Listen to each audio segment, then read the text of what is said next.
আমাদেরকে আওয়ামী লীগ একটা বিশেষ সময়ে একটা বিশেষ উদ্দেশ্যে নিষিদ্ধ করেছিল। সেই নিষেধাজ্ঞা প্রত্যাহারের আবেদন করেছিল জামাত ইসলামী। তারপর আমাদের হোম মিনিস্ট্রি থেকে আবেদনের প্রেক্ষিতে সিদ্ধান্ত এসেছে যে নিষেধাজ্ঞা প্রত্যাহার করা হচ্ছে। আমাদের আইন মন্ত্রণালয়ের কাছে পাঠানো হয়েছে ভেটিং এর জন্য। ভেটিং মানে হচ্ছে টেকনিক্যালিটিস দেখা, নিষেধাজ্ঞা প্রত্যাহারের যে কাগজটা আছে সেখানে শব্দ চয়ন ঠিক আছে কিনা, ভাষা চয়ন ঠিক আছে কিনা, আইন অনুযায়ী কিনা।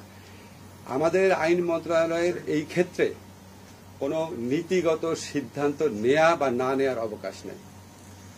এখন আপনারা বলতে পারেন যে জামাতের নিষেধাজ্ঞা প্রত্যাহারের ব্যাপারে স্বরাষ্ট্র মন্ত্রণালয় যে সিদ্ধান্ত নিয়েছে ওটার প্রেক্ষাপটটা কি।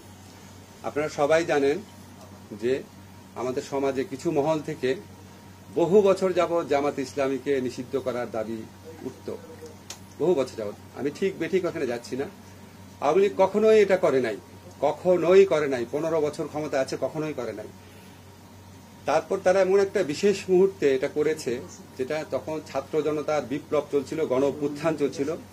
তারা এই ছাত্র জনতার গণ অভ্যুত্থানকে সন্ত্রাসী কর্মকাণ্ড, জামাত, বিএনপি, জঙ্গিদের সন্ত্রাস এইভাবে আখ্যায়িত করে এই আন্দোলনকে নির্মমভাবে দমন করার চেষ্টায় রত ছিল।